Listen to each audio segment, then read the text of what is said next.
Hey there, and welcome to the Happy Horse Nutrition Podcast. I'm Dr. Nerida, PhD equine nutritionist, and today we are going to be talking about whether or not your horses need supplements.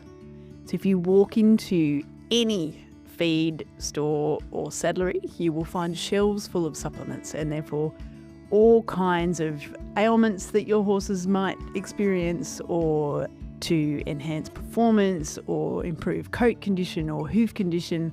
There's a supplement for almost anything you can imagine in the horse world, which leaves us with the question of, do they work and are they worth the money we pay for them? And that's what I want to explore today. So supplements are, I guess, the third part of a horse's diet. In recent episodes on the Happy Horse Nutrition Podcast, we have talked about how much forage, or specifically how much hay your horse needs, and also whether or not your horse needs grain. And I guess in my mind, I think about diets in three almost distinct sections. So we've got the forage, which can include your pasture and your hay and haylage, chaff, any forages that you feed. And then there's the grain, or the higher energy, what we might call hard feeds. There's all different names for these different ingredients all over the world. Concentrate feeds. So really the feeds that you add to a feed bin for a horse. And then the third part of a horse's diet is the supplements. Because there are, I think, so many supplements, and because there is so much marketing around using supplements, and lots of people who have horses will use supplements, there's often this pressure, I think, in feeling like you need to use a supplement. So we're going to have a look at whether that is the case or not. We'll have a look at some supplements that are really useful. We'll have some supplements that you probably wasting your money on. Yeah, we'll just talk through where supplements fit in a variety of horses' diets. So let's dig in. The first thing I'd love you to remember in listening to this podcast is, don't reach for a supplement first when your horse has a problem. It's tempting because there will be a supplement probably that is marketed for fixing the specific problem your horse has. But what I really would love you to do first is think about, how balanced is my horse's diet? Because a balanced diet is the foundation of everything to do with your horse's health. My experience tells me that most problems will go away when you get a horse's diet balanced. So I've looked at, I couldn't tell you how many horses' diets in my 25 years of studying and practicing as an equine nutritionist. But what I began to see, I guess, as a young nutritionist, is that horses would be presented to me, so through feed companies I was working for or supplement companies I was working for, problem horses would be presented to me, and they could have any number of problems, and often horses did have multiple problems. So they might have, a skin condition and behavioural issues and hoof problems, or there might have been, reproductive issues combined with gut health issues or something like that. There would be a set of problems that I was then tasked with assessing the diet and making recommendations for fixing these problems. A high percentage of the time, let's say 80% or more of the time, I would find deficiencies and or toxicities in those horses' diets. So I'd look at the diet and find one or multiple nutrients either too low or too high. And too low was by far the more common scenario. It wasn't common to find diets that were too high in certain nutrients, but it does happen. So what I would say to that horse's owner then is say, I don't know what combination of these nutrient deficiencies are causing the problems that you're seeing in your horses, but let's fix the diet and then wait for a little while and give your horse a chance to correct those deficiencies in its body, and we'll see what problems go away. And then any problems that are still there we'll fix, and that would be when we could go and consider using a specific supplement to fix that specific problem. But what we found was that most problems would go away when we balance the diet. So we'd fix, copper, zinc, selenium and iodine deficiency are really, really common, not only in Australia, but all over the world. I see these deficiencies. And if we fix those 4 trace minerals in a horse's diet, more often than not, you would see the skin conditions improve, the hoof quality would pick up, reproductive issues and things like retained placenta in broodmares caused by selenium deficiency would all but disappear. A really cool farm that I worked with for many, many years, it was a standardbred breeding farm, and they had beautiful pastures and they made the most gorgeous hay. And standard breds being quite good doers, the brood mares pretty much existed just on pasture and hay throughout pregnancy. But they were getting 25% retained placentas in these brood mares. And I said to the guy that owned and managed the farm, I said, I think that's going to be selenium deficiency for your mares because you're on Australian forages, which are inherently low in selenium, and they're not getting any selenium supplementation. And I'd suggested to him that we use a balancer pellet because these mares didn't need any additional calories in their diet. They just needed a source of mineral, essentially. That was all I was wanting to introduce into the diet. So having not used a balancer pellet before and having, I think there might have been 160 brood mares on this farm, it's a pretty significant investment to then start using a balancer pellet at 1 kilo a day for all of these brood mares. So he said, I tell you what we'll do. We'll give the mares that are due to foal earliest the balancer pellet, and then we won't give it to the mares who are due to foal later, and we'll see what happens. So it was a smart thing to do, except that I really would have loved him to trust me from the outset, but he didn't know me. So it was a smart thing to do because then we essentially had a treatment group and a control group so we could see difference. The mares on the balancer pellet started foaling, and this is could be 15 years ago now, so my memory is a little hazy, but there was virtually zero retained placentas in that group of mares. There might have been 2 or 4 out of 100, like a very minimal amount compared to their 1 in 4 mares that was having issues with retained placenta. And then it came time for the mares who hadn't been on the balancer pellet to start foaling, and I think it was like 2 or 3 in the first 4 mares had retained placenta. It was really, really dramatic, and it was really obvious that there was something very different between the two groups. And the thing that really surprised me in this situation was that immediately that farm started supplementing that second group of brood mares with the balancer pellet as well. And what I didn't expect was that the retained placenta virtually stopped immediately. So they were able to introduce balancer pellet really late in pregnancy, balance up the diet, fix that selenium deficiency, and the retained placenta went away. So if anyone's listening to this and struggling with retained placenta, definitely check the selenium levels in your mare's diet, because absolutely I've seen this time and time again in my career that selenium deficiency will cause retained placenta. Anyway, that was probably a little bit of a diversion, but I guess the thing I wanted to get across was that if we were looking just at retained placenta in that situation and trying to use, I don't know that there is a supplement we could use to actually fix that issue, but if we hadn't assessed the underlying diet and hadn't fixed those nutrient deficiencies, then that problem probably would have still persisted. Well, not probably, it would have still persisted. So it's really important, if your horse is experiencing issues, before you go and reach for a specific supplement. And it doesn't matter what kind of issue. So if your horse is experiencing a gut health issue, for example, there are so many gut health supplements on the market, and lots of them are really good products, and they will actually have a positive influence on your horse's gut health. But if your horse is severely zinc deficient and therefore is not able to rapidly repair the lining of their gut wall right throughout their entire gastrointestinal tract, unless that gut supplement is going to fix that zinc deficiency, it's not going to fix the problem. So you have to fix the underlying diet. To get this point really across, a very personal story for me is that my beautiful quarter horse mare that I had from when I was a little kid, so I was 8 or 9 years old when she came into my life as a weanling. And I grew up on a beef cattle farm. We knew nothing about feeding horses. I mean, they had big paddocks, they had lots of pasture, so they were well fed in the respect that they had varied pastures, they had lots of pasture, big open spaces. They were always in good condition, but what we didn't understand was that because pastures, and I've since tested these pastures and absolutely confirmed that it's the case, all of our pastures were copper and zinc deficient. So they were not able to meet even the bare minimum requirements of a horse's daily copper and zinc requirement. My mare, when she got to sort of middle age, I guess around 15 years, she started breaking the back quarters of her hooves off. So the entire back quarter of her front hooves and hind hooves as well. It was an issue all round. Would break off or would crack badly.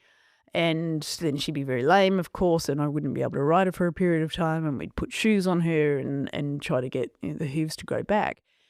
And we did have a vet look at her, and the vet did the logical thing and said, well, let's put her on a biotin supplement to try and get the hooves to grow a little stronger, a little faster. And we did that, and it didn't help. And the reason it didn't help was because the problem wasn't being caused by a biotin deficiency. The problem was being caused by a copper and zinc deficiency. So had we added a supplement in to fix the copper and zinc deficiency, we would have improved her hoof quality, but we didn't. We were adding biotin, and so her hoof woes continued. So it's incredibly important that your underlying diet that you are feeding your horse is balanced. And it needs to be balanced for both vitamins and minerals to make sure that you're meeting all of those nutrient requirements. It also needs to be balanced from the perspective of making sure that you've got enough forage and not too much, particularly cereal grain, but not too much of any high energy, lower fiber feed. So complete feeds, pellets, all of those things. That's one kind of balance. We also want to make sure that we have balance in the fibers, so making sure that we have more than one type of hay or mixed species pastures if that's possible, just to make sure that there's fiber variety in the diet. We speak a lot about fiber variety in this podcast, but fiber variety essentially supports microbe diversity in the hindgut. And the more diverse we can keep those microbes, the healthier the hindgut will be and the lower the risk of problems like colic that your horse is going to be exposed to. So a balanced diet is quite a few things. This is what My Happy Horse Nutrition app is designed to do. So it'll make sure that you have enough overall feed. It'll make sure you have enough forage. It'll make sure you don't have too much grain. And it will make sure that you are meeting all the vitamin and mineral requirements, because it's a lot of math that goes into balancing a horse's diet.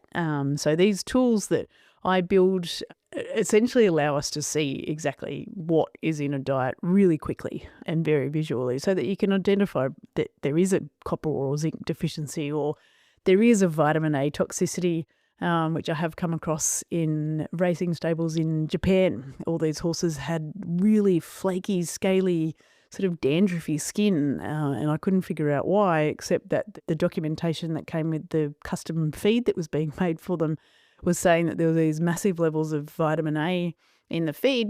I wasn't too sure whether it was the cold, because it was very very cold when I was there. It was snow everywhere, and that's not something that I'm really experienced at dealing with, because it definitely doesn't snow where I live. But it was a vitamin A toxicity. We corrected the diet, changed the feed, and I haven't seen a horse there with scaly or dandruffy skin since. It's super important. I mean, in that situation, we could have gone down the track of finding a coat supplement or a skin supplement or a omega-3 supplement, thinking that it was a deficiency in omega-3 or omega-6 in the diet that was causing the skin to be flaky. But it was actually a toxicity that was causing it, and all we needed to do was fix that toxicity for the skin to fix itself and come right. So all of that to say, before you reach for a supplement, go for fixing the diet first.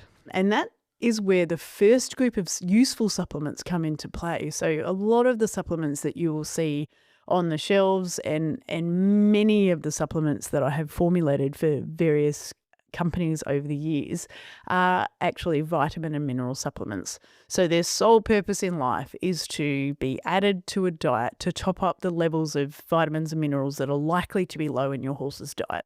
So in a forage-based diet, for example, and particularly if your horse is on hay, and particularly if the hay is older than 6 months and the vitamin levels, particularly vitamin A and E in that hay, will be dropping, those vitamin and mineral supplements essentially are there to plug the holes that are left in forage-based diets. So they'll top up copper, zinc, selenium and iodine.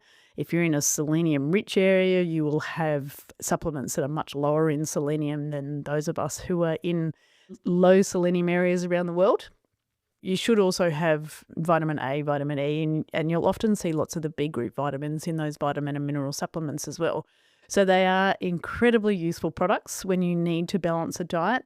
There are lots and lots of really high quality vitamin and mineral supplements in the world, and there are lots and lots of really poor quality, badly formulated, or not necessarily badly formulated, but products that were formulated, 30 or more years ago, and they haven't been updated with our more recent knowledge on a horse's nutrient requirements. So again, this is something that the My Happy Horse nutrition app will help you sort out. So you'll be able to see which ones do a really good job of meeting your horse's requirements and which ones will, even if you are feeding them at the recommended feeding rate, they'll still leave holes in your diet, and then you would have to use another supplement. So say, for example, you added a supplement in that met all of the requirements except for vitamin E, then you would have to go and add a vitamin E supplement as well, versus if you found a supplement that was able to meet all of your horse's requirements, including vitamin E, and then that means you're only buying one supplement to balance up your horse's diet. So something to be conscious of if you are using vitamin and mineral supplements is not to double up on complete feeds or fortified feeds. So if you're using a complete or fortified feed, so in Australia we call fortified feeds complete feeds. In the US, I'm pretty sure you call complete feeds the feeds that's all the horse gets. So they're much higher in fibre and typically forage based, and it's like a total mixed ration. I guess that's all you feed to the horse per day. But any fortified feed, so any feed that has got vitamins and minerals added to it, if you're feeding one of those, then you're already going to be at least partially, if not fully, meeting your horse's vitamin and mineral requirements. So don't think that you need to feed one of those fortified feeds as well as a vitamin and mineral supplement, because you'll just be doubling up on all of the nutrients and you may cause a vitamin or mineral toxicity. It's probably unlikely that you'll do that, but the main thing you'll be doing is wasting money on the vitamin supplement and mineral supplement, because if you're already meeting requirements with the feed that you're using, then you don't need to add more on top. Again, that's what the My Happy Horse nutrition app will show you. So you'll know if you're already meeting requirements with a feed, and or you'll know if you do need to top up that diet with a vitamin and mineral supplement. Let's talk about some useful supplements. So just imagine from this point on, we've balanced our underlying diet. We have fixed as many problems as we can for our horses by having a balanced underlying diet, but there might still be room, and in fact there definitely is still room, and we'll come to that, still room for supplements in a horse's diet. So we'll talk first about some useful supplements. And the very first one I want to talk about is a supplement that every single horse should have, and that is salt. So plain old table salt, and I described it in an article I just wrote recently as the same salt we put on our hot chips, the same salt that we would throw in a boiling pot of pasta, so just ordinary old table salt.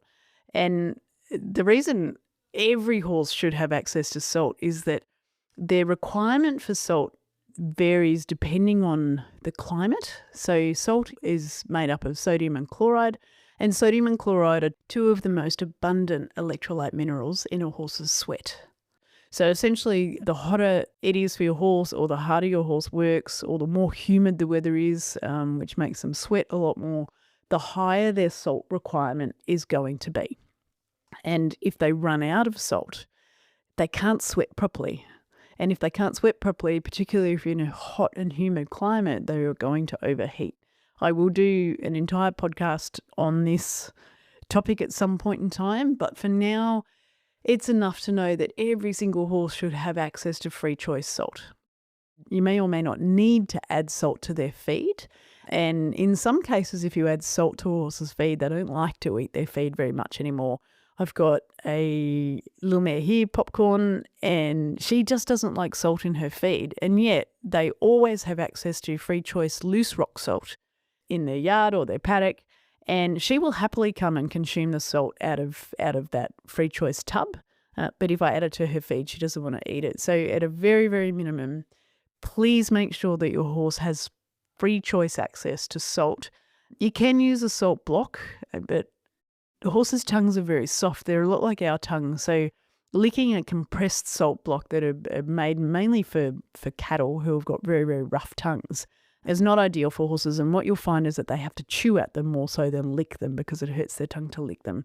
If you do want to use a salt block, you can use the pink Himalayan salt blocks. And the reason I like them over the compressed blocks is that they can lick a smooth surface onto those. So they can lick them without hurting their tongues. But my preference definitely is to use just loose rock salt or loose fine salt, even if you can't get rock salt. It doesn't really matter how big the salt granule is, as long as the horse can easily lick it up.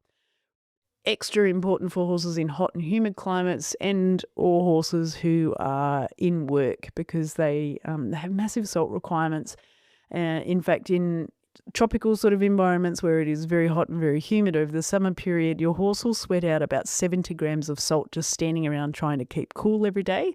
And then they'll sweat out another 70 grams of salt if they do an hour of work in hot and humid conditions. So it's handfuls of salt that they need. And if you don't give it to them, things start to not work properly in their body. They can't stay hydrated. They can't replenish their muscle energy stores. And eventually they will stop sweating. And that's a deadly condition. And you need to get that sorted. So if you are listening to this and your horse does not have free choice salt, grab your phone, make yourself a note to get free choice salt out to your horse as soon as you can. Or if you're wandering around listening to this while you're feeding your horses or something, grab a spare plastic feed bin or a spare rubber feed bin and go and stick some salt, even if you have to steal it from your kitchen pantry for a bit, and replace that at a later date. But get salt out for your horses as soon as you possibly can. So following on from salt, I guess, is the electrolyte supplements. So there's lots and lots of electrolyte supplements on the market. Again, they'll be one of the more common products that you'll see, and they do have a role to play. So for horses that are not doing very much and on high forage diets, you typically will never have to use an electrolyte supplement, because forage is a really rich source of potassium. And if your horse is on a mostly forage diet, even low quality forages typically have enough potassium to meet a horse's requirements. And in fact, usually on high forage diets, we see these really high levels of potassium in their diet. And then sodium and chloride are the other two major electrolyte minerals, and that, as we've just discussed, is salt. So if you've got a horse that is either not doing too much, or a horse, even a performance horse, on a high forage diet, you can be pretty sure potassium requirements are being met, and you'll be meeting sodium and chloride requirements with salt. For horses that are in hard work, and particularly horses that are in hard work in hot and humid climates, good electrolyte supplements are useful for getting electrolytes quickly back into your horse. So you might give a feed with a dose of electrolyte supplements right after work, so that really quickly you're replenishing their salts that they've lost in sweat and allowing them to properly rehydrate and recover quickly from exercise. You might use an electrolyte supplement mixed in some molasses or some apple sauce to get electrolytes into a horse that has just sweated a lot, so that you can rehydrate them faster.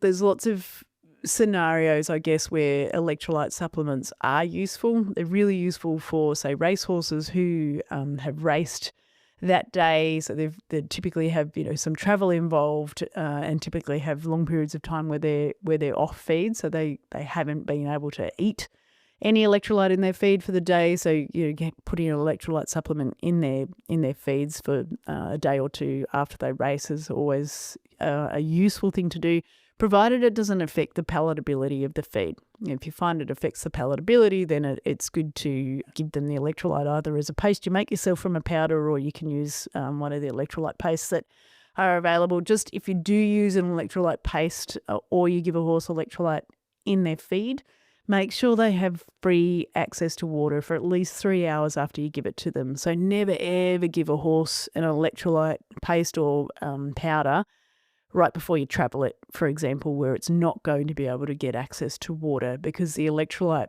creates, I don't know if you remember your high school science lessons where you take an egg and without the shell on anymore and stick it in a thing of salty water and watch the egg essentially dehydrate, because the water moves from an area of low solute concentration out to an area of high solute concentration through that osmosis pull. So when you put a lot of electrolyte into your horse's gut, it will then pull water from the horse's body into the gut, and you'll actually dehydrate the horse. So when the horse has got access to water, that will still happen. The water will still get pulled from their body into their gut, but it'll trigger a thirst response and they'll go and have a big drink and they'll be able to rehydrate themselves really quickly. So always remember that if you're going to use an electrolyte as a powder or a paste, make sure that your horse has free access to water.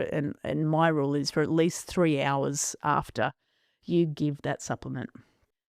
The next group of useful supplements that I use and I use with people that I work with are the hoof supplements. So getting the diet balance, as I've already talked about, is really, really important for hoof health. And typically with hooves, that's mostly what you need to do. So make sure that the mineral requirements like copper, zinc and calcium is also really important for hoof quality. And also making sure that they're getting enough protein and enough good quality protein. But that'll all come out in the wash when you do a proper diet analysis on your horse's underlying diet. But still, sometimes there's some horses that will struggle with hoof quality, or we'll have horses that have had, say surgery on their hoof, or have had a bout of laminitis. And we want to just make the hoof growth process either a little faster or a little more robust than bringing in a hoof supplement that's got a good dose of biotin in it. It does help in those situations. So they are a well-formulated hoof supplement is useful. For a 500 kilogram horse, you want at least 20 milligrams of biotin per dose. Some supplements do up to double that, and some supplements don't have quite that much. So just read the label on your hoof supplements. There's also commonly, you'll see zinc added to hoof supplements. You do need to be careful that in adding a hoof supplement with lots of zinc that you're not going to unbalance the copper to zinc ratio, because if you put too much zinc in a diet in comparison to copper, you'll actually block copper absorption and then you'll create a copper deficiency. So you'll fix one problem and cause another. And again, this is where using software like My Happy Horse will catch you and make sure that you don't inadvertently cause a copper deficiency when you add a hoof supplement in, because it will calculate the copper to zinc ratio, or zinc to copper rather, in the diet, and make sure it'll throw up a red flag if that ratio gets too high and the horse is at risk of copper deficiency. Another useful group of supplements are the gut supplements. So I have formulated a number of gut supplements over the years, and some of the stories I guess we've seen with some of these gut supplements have been amazing. So horses that have had strange conditions, so skin conditions, or like colicky or sort of pain response kind of conditions, for years, and we'll use these gut supplements on them and manage to fix those issues. And sometimes I don't even understand what combination of ingredients in the supplements that we use, how it's actually working. But, in those cases, you take the win when you can get it. But there are lots of good gut supplements on the market. So some of them will be mostly targeting the stomach. So, they might have things like buffers to help keep the pH of the stomach a little higher than it otherwise would be and reduce the risk of gastric ulcers. Or it might have something like a pectin or some sticky substance that will actually help to coat the top part of the stomach again and protect it from ulcers. Some of them have amino acids that will help the stomach produce its protective mucus in the lower section of the stomach. There's lots of different modes of action that these supplements have. Other supplements are more targeted towards the hindgut, so they might be pro or post biotics, so something to do with feeding and supporting the microbes that are in your horse's hindgut. Or they might be different sources of fibers, or they might target the small intestine and have enzymes in them that will help to improve the digestion of starch or oils or proteins in the small intestine. And some of the supplements are a combination of all three things, so they'll work right across the entire gastrointestinal tract. So they are useful, but again, the underlying diet is so important. So if you take a horse that is getting not enough forage, or is getting a very limited source of forage, so it might be, let's say, on just one type of hay, or it might be getting too much grain, or it might be getting raw grain, some major influence on that horse's gut health. Unless you fix that underlying diet, adding a supplement to that diet is a little bit like using a garden hose to put out a bushfire. So the underlying diet will be causing lots of gut health issues. So let's say, for example, the underlying diet contains cracked corn or sliced corn, any kind of corn that is not cooked. Most of the starch from that corn will end up in the horse's hindgut. It will ferment very rapidly. It will cause a buildup of volatile fatty acids and lactic acid. That will kill off the good fibre fermenting bacteria. It will cause the gut wall to leak. If severe enough, it will also cause low-grade laminitis, or if it's really severe, it will cause very acute laminitis. And adding a gut supplement in on top of that diet is not going to be able to fix those problems. So only use a gut supplement when you know that the underlying diet is providing enough fibre, enough variety of fibre, and you're doing everything you possibly can to keep starch out of that hindgut. Moving on to the next group of supplements, so toxin binders. If anyone's had issues with mycotoxins in their horse's feed or the horse's pasture, you'll know exactly what I'm talking about. But there's a whole group of supplements that their sole purpose in life is to either bind or destroy mycotoxins that your horse may end up with in its diet. So mycotoxins can come from almost anywhere. So they can come from your hay. They can certainly come from pastures like your ryegrass pastures or fescue pastures, and they can also definitely come in feeds, so grain-based feeds or fibre-based feeds. They're an issue in human diets as well. So there's a mycotoxin called aflatoxin, which is one of the most prevalent mycotoxins in the world, very, very common in peanuts and well known to cause liver cancer. So they're toxic compounds that are created by fungi.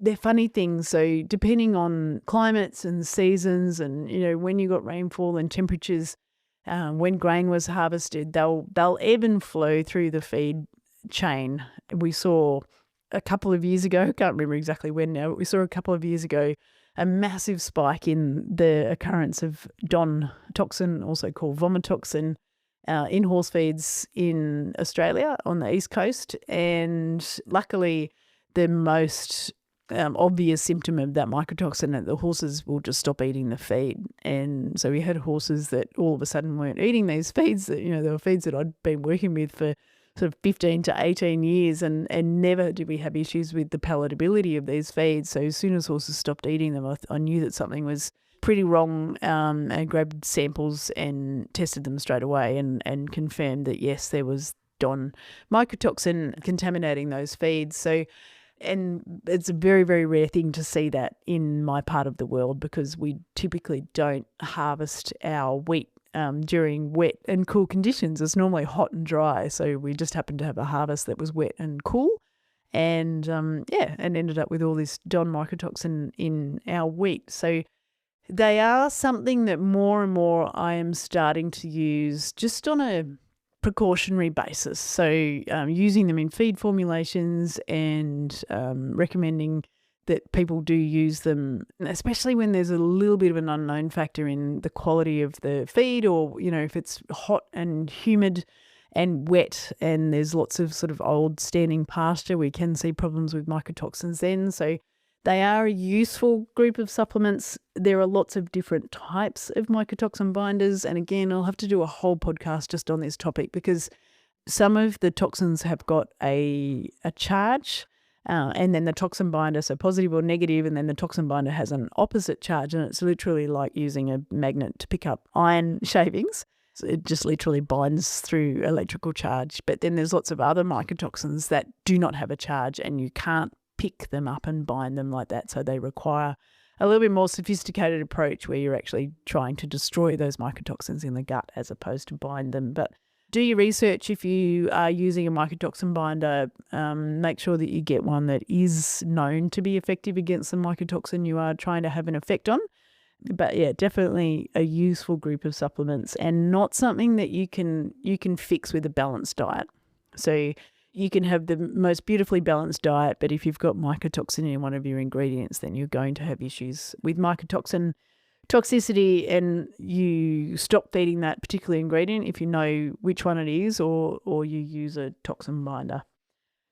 Moving on to the next group of supplements, so the bone mineral supplements. These are an important group of supplements, and they can include either formulated and branded supplements, or even just ordinary old limestone and dicalcium phosphate or MDCP. There's lots of different sources of predominantly calcium and phosphorus, but also some magnesium.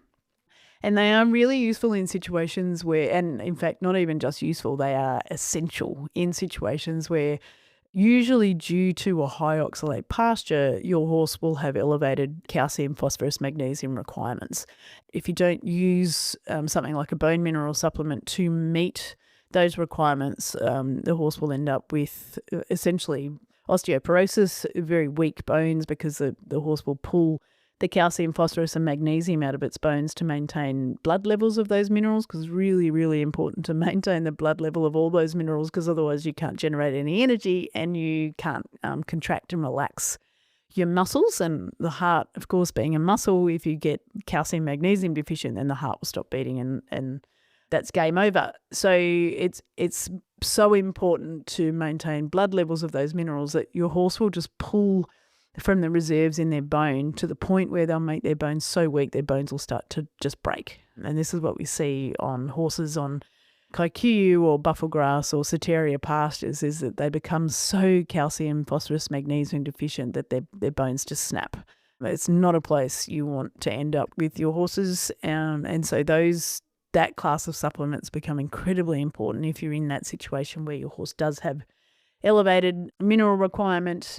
Also useful if you are breeding and have either pregnant or lactating broodmares, or growing horses that are on diets that you are putting together yourself. It was, and still is to some extent, very common to use something like oats and lupins or soybean as the base for a diet, and then add vitamin and mineral supplement or a balancer pellet. And sometimes we need to top up those diets with additional calcium, magnesium, phosphorus, or you might be on very highly improved temperate grasses, so something like ryegrass or a prairie grass pasture. And depending on how much it is fertilized with phosphorus and how rapidly it grows, some of those pastures can have a calcium to phosphorus ratio well below 1:1. I've tested a pasture that was as low as 0.3:1, and I forget the exact percentage now, but something like 85%, somewhere. It's like very high order of percentages of pastures that I've tested, 1,000 plus pastures in the Hunter Valley region in New South Wales, and I'm going to say 85% or more of those pastures, when they were green and rapidly growing, had an inverted calcium to phosphorus ratio. So less phosphorus and calcium, which if you don't correct that in your horse's overall diet, you will also end up with severe calcium deficiency, which is less than ideal in broodmares, and also gives rise to really high rates of developmental disease in young horses like OCD. There's farms on pastures like that when they're not feeding to correct that calcium to phosphorus ratio, you'll be seeing OCD incidences of 50% or more, which is way higher than it should be, because the balance of minerals in the underlying diet is not right. So those bone mineral supplements can help in those situations too.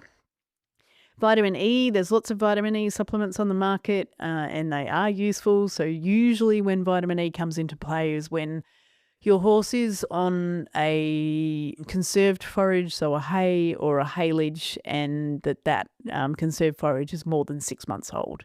So once hays and haylages get to more than 6 months old, the amount of vitamin E in them drops quite significantly. And in fact, by 12 months, there's virtually no vitamin A or E in the diet. Vitamin A is not such an issue because it's a relatively cheap vitamin, so supplements and feeds tend to have a lot of vitamin A in them, and we typically don't see issues with deficiency. And if you want to add extra vitamin A to your horse's diet, all you need to do is add a carrot. It's a really cool, funny little fact, but carrots have got lots and lots of beta-carotene, which is why they're so bright orange, and horses use beta carotene to create vitamin A in their body. And 1 carrot a day has got enough beta carotene for them to meet their vitamin A requirements. So if you're in a drought, or if you're listening to this going, oh man, my hay was cut at least 12 months ago. And if you're like me, I've got hay sitting in my shed now that's more than 2 years old, beautiful lucerne hay, and it's still in pristine condition, but I know that it'll have no vitamin A left in it, even though it's still, really nice and bright green. So if I was needing to add extra vitamin A because it was low for some reason in any of my horses' diets, a carrot and you're done. But vitamin E is a different situation. There really isn't. There's some natural ingredients like wheat germ that are quite rich in vitamin E, but they're not rich enough to actually properly top up a horse's diet. So you'd have to feed a huge amount of the ingredients like that to get enough vitamin E into your horse. So I find one of the most useful vitamin E supplements for horses is actually human vitamin E capsules. You can buy 1,000 IU vitamin E capsules, and typically one of those a day for an average size horse is going to be enough to top up whatever they're not getting because their forage is a little bit old. Again, the My Happy Horse Nutrition app does a brilliant job of this. It will show you if vitamin E is too low and too low by how much. So, you might only be 250 IU lower than you should be, or you might be more than 1,000 IU lower than you should be, but you'll be able to see the extent of the vitamin E deficiency and then work out the best way of topping that nutrient up in your horse's diet. But there is lots of vitamin E. Now I'm confused. I'm not sure if I was saying vitamin E or vitamin A through all of that, but if I said vitamin A in any of that last part, I meant vitamin E. But yeah, there's lots of different ways to top up vitamin E. It's just a matter of working out which one is most economical. It's a really expensive vitamin, so they tend to be expensive supplements. And the cool thing about topping up vitamin E when you are using proper calculations on your diet is that you may only need, say, 1/3 of the dose of vitamin E that is recommended on a vitamin E supplement just to top up the little gap in vitamin E, if it is a little gap. And don't you need to use the full dose, which means that your horse is getting everything it needs and you're not spending extra money by over-supplementing your horse. Down to the last two now. So protein and amino acid supplements can be very useful, particularly if they're used at the right time for your horse. So what I mean by that is immediately after exercise is when your horse's muscles are looking around going, okay, we've just done some work. We think we need to be stronger. We need to switch muscle building on, which takes an amino acid called leucine to actually switch the muscle building process on. It's literally the on-off switch for muscle building. And then the muscles also need then all the other essential amino acids to be present so that they can be used as building blocks for building up muscle. So things like muscle building supplements that are based on whey protein are brilliant because the whey protein has got so much, like naturally so much of the essential amino acids and it's high in leucine to switch muscle building on. So you don't need to feed very much of it, but as long as you time the feeding of it properly, then you'll get this nice response in muscle building. So if you go back and listen to the podcast on back health with Dr. Nicole talks a lot about how important top line is for maintaining our horse's back health. And if you are trying to build up your horse's top line muscles to either improve or maintain back health, then using well-timed protein amino acid supplements is a good way to go. Again, it is really important that your underlying diet is well balanced and it contains good quality protein. I will do a podcast just looking at feeding for top line, but making sure that you've got high quality protein sources in the underlying diet, and then using specific timing of a protein amino acid supplement after work will give you a really good result. And then the last group of supplements, and this is not to say that these are the only supplements that are useful. This is just the ones that I can fit into a podcast. But the last ones I want to mention are the enzyme supplements. So horses did not evolve with grain as a large natural part of their diet. And when we feed cereal grains, so wheat, corn, barley, rice, triticale, rye, all of those cereal grains, they're very rich in starch. And for your horse to get the benefit out of the starch, and also to make sure that that starch doesn't do a whole lot of damage in the hindgut, we need to make sure that the starch gets digested in the small intestine. Now, there is specific enzymes that do that job of cutting up and digesting the starch in the horse's small intestine. And the one that has to go in first is called amylase. And some horses have less amylase than a cat. So they have very limited capacity to actually digest starch. But there's supplements and also some feeds on the market now that contain that amylase enzyme. So it helps those horses that have got very low levels of amylase naturally in their small intestine. It helps them to actually do the job of digesting starch. I also very commonly use other carbohydrate digesting enzymes in feed and supplement formulations. I've really recently used a protein digesting enzyme as well and got results that I didn't expect. Got a really positive response to using that enzyme. So I do think there's a lot more scope in equine nutrition to be using enzymes. If you're listening to this in Europe, at the time of the recording of this podcast, you are not allowed to use enzymes. As far as I know, there isn't any that are approved for use in Europe, which is endlessly frustrating for me when I try to formulate supplements for over there. But definitely in other parts of the world, there are lots of different enzymes that can be used, and we can use them with really good effect.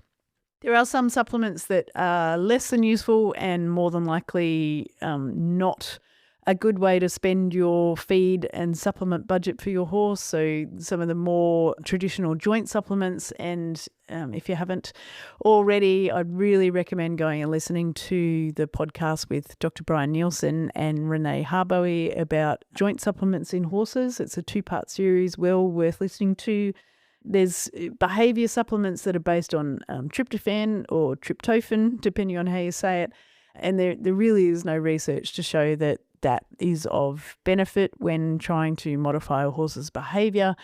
And again, at the time of recording this podcast, most of the bacterial probiotics are also not going to give you much benefit because they're typically lactic acid producing bacteria, and they're not the ones that if you're using them for the purposes of re-establishing a hindgut microbiome or supporting the hindgut microbiome, they're typically not the ones that we want in the horse's hindgut. They are in there, but they should be less than 1% of the total microbial population. So I think we will get there with bacterial probiotics. I do think in future we will have some that are useful, but at the time of recording this podcast, we're not quite there yet with bacterial probiotics. Do be careful with supplements that are really no better than snake oil. I was writing my quick little scribbly notes so that I don't forget where I'm going with podcasts, and I just sort of out of habit, scribbled down beware of snake oil. And then I thought to myself, where does that saying even come from? And so I went and read up on the history of snake oil, and it's really interesting because there was products that were literally snake oil. And then in the US, there was people who realised that people were paying a lot of money for these legitimate snake oil liniments, and I don't know whether they were ever actually a supplement as such, but certainly liniments. And so these snake oil salesmen started making products, liniments that were, mineral oil and beef fat and different, herbal bits and pieces, but were nothing like the original snake oil supplements, but they would sell them as snake oil liniments. And there was a guy by the name of Clark Stanley who was actually taken to court, I guess, over his snake oil liniment that was meant to fix everything. So I've got the label of it in front of me. So it says, for frostbites, chilblains, bruises, sore throat, bite of animals, insects and reptiles, good for man and beast, gives immediate relief. And then it's also got for rheumatism, neuralgia, sciatica, lame back, lumbago, contracted cords, toothache, sprains, swellings, etc. That's literally what the label for his product says. And yet it was found to be a complete fraud and was not having any of those benefits, and that's how the snake oil salesman came to be, because they were literally snake oil salesmen selling products that contained no actual snake oil and were a fraud. So do be careful. I'm not saying that products don't contain what they say, but there are so many supplements on the market that just don't do what they claim. So you do need to be really careful when you're spending your supplement dollars. Do some research, look into the ingredients that they contain and whether those ingredients do have any good research behind them. Beware of secret ingredients. So there's some products that they won't even tell you what's in them. I'd be really, really wary of those unless you absolutely know that that product helps your horse and it's measurable in some way. And also the other thing to be wary of is products that contain active ingredients that do have good research behind them, but they are contained in such small amounts that they're going to be ineffective. So there was one product I remember years ago, the active ingredient it had been shown in research to be effective for reducing bone injury in young horses, but you had to feed it at something like 350 grams a day to get that effect, and this product had it included at 5 grams a day. So it really is, you just have to keep your wits about you when you're looking at supplements, to make sure that what you are paying for is actually going to benefit your horse. And the last little thing to be really conscious of when you're using supplements is make sure you feed them at the correct dose. So it's really tempting because they are expensive. Unless you've done a calculation on something like vitamin E and you know that you only need to use, say, 1/3 of the dose to get the effect that you want, you do need to use supplements. So something like a gut health supplement, you do need to use them at the recommended feeding rate to get the effect that you're looking for. So don't shortchange your horse and feed it at a lower feeding rate because it's expensive. Do feed it at the recommended feeding rate, because when we formulate these products, so I've formulated many, many supplements over the years, and when we formulate them at a specific dose rate for a specific size of horse, and that's where you are going to get the amount of active ingredient that we know is effective. If you feed less than that, like I said, with the exception of something like vitamin E or with the exception of a vitamin and mineral supplement, you might find because of other ingredients you have in your diet that you only need to use 1/4 or a half a dose of a vitamin and mineral supplement just to top up the last little bit of nutrient that your horse needs in its diet. But for things like hoof supplements or gut supplements or toxin binders, you need to use them at the recommended feeding rate. So as a recap, remember that supplements are only going to work if you feed them on a balanced diet. So before you go reaching for a supplement, make sure you check the balance of your horse's diet. Is there enough forage? Is grain fed in controlled amounts? Is there enough forage variety? They're the 3 big questions you want to be asking yourself. Well-formulated vitamin and mineral supplements are brilliant if your horse needs a top-up of vitamins and mineral supplements in their diet. So there is definitely a need for those types of supplements in many horses' diets. Remember that salt is absolutely essential for every horse, and your horse, it doesn't matter what your horse is doing. It could be a horse that is just standing around doing absolutely nothing. They must have access to salt. So please get them some sort of free choice access to salt as soon as you possibly can. All the other supplements, just buy, beware, and use on a case-by-case basis. So there are many, many good supplements in the world. There are many, many supplements that are also a waste of time and money. So do some research. We would love to help you here at My Happy Horse figuring out which supplements your horse needs and which supplements might benefit them through using our My Happy Horse nutrition software. It's a great way to see if the diet is balanced and also where a supplement might fit into the diet. So yes, gosh, it's a big world, and a big world of supplements, and I did just run you through an awful lot of information there, but I really do hope that helps in some way in figuring out whether your horse needs a supplement or not. But I'll just stress again, a balanced diet does, I'm going to say 90% of the work for your horses, if not more. So my horses, as an example, they get a balancer pellet or a vitamin and mineral supplement, just depending on which way I'm feeding them at any point in time. But other than that, I don't use supplements unless there is a really specific need to use a supplement. But most of the time they are just gloriously healthy on a vitamin mineral supplement or a balancer pellet in their diet and a balanced diet. So there is no rule to say that you need to feed supplements other than salt. There's definitely a rule for that. But anyway, I hope that information helps you sort through your thinking a little bit on supplements, and that you feel a little bit more confident now in making decisions around whether or not to feed a supplement to your horse. Thank you very, very much for listening, and I will catch you next time. If you'd like to know more about the My Happy Horse virtual equine nutritionist, you can head on over to myhappy.horse.